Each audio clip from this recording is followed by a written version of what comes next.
कि दोस्तों अंतर्राष्ट्रीय स्तर पर धर्म और जातियों की चर्चा करने वाला प्रत्येक व्यक्ति मेरी नज़रों में रियासतों का चमचा है, क्योंकि धर्म और जाति से रियासतों को ही लाभ मिलता है, कभी भी नागरिक को लाभ नहीं मिलता है। सबसे पहले मैं आपको ये भी क्लियर करना चाहूँगा, अगर आप एक दूसरे व्यक्ति के अंदर धर्म और जातियों को प्रकाशित करने का काम करते रहे, एक दूसरे व्यक्ति के अंदर अपनी धर्म और जातियों को चर्चिता करते रहे, अपनी धर्म और जातियों की चर्चा करते रहे, तो कभी भी आप एक दूसरे व्यक्ति को समान नजरिए से नहीं देख सकते, कभी भी एक दूसरे व्यक्तियों को एकता में नहीं ला सकते। किसी भी व्यक्ति को एकता में लाने के लिए सबसे पहले आपको अपनी विचारधारा में परिवर्तन करना होगा, सबसे पहले आपको अपनी मंशा बदलनी होगी, एक दूसरे व्यक्ति के लिए अपनी मानसिक स्थिति को सदैव एकता की ओर चलाना होगा, तब जाकर आप एक दूसरे व्यक्ति के लिए एक अच्छा इंसान बनने का काम कर सकते हैं। एक अच्छा इंसान वही होता है जो व्यक्ति धर्म और जातियों को साइड में रखकर एक इंसानियत का फर्ज निभाए, एक दूसरे व्यक्ति को समान नजरिए से देखने का काम करे, एक दूसरे व्यक्ति की सदैव मदद करने के लिए तत्पर खड़ा रहे।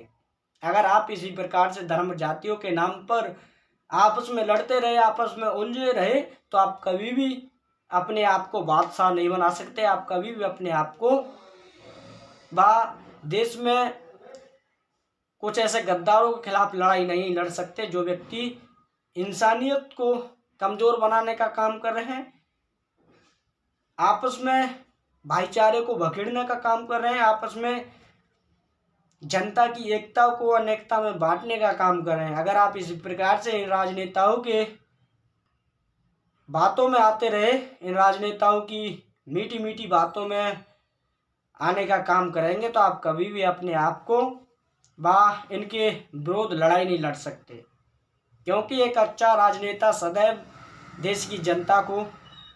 अगर आपस में लड़ाना हो तो वह राजनीति और धर्म और जाति का सहारा लेता है।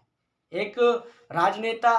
अगर किसी भी जनता को आपस में लड़ाना हो या धर्म या जाति के नाम पर लड़ाना हो, तो वह जातियों का सहारा लेकर, धर्म का सहारा लेकर एक दूसरे व्यक्तियों को आपस में तोड़ने का काम करता है, ताकि उसकी राजनीति अंतर्राष्ट्रीय स्तर पर एक बड़े पैमाने पर चमक सके।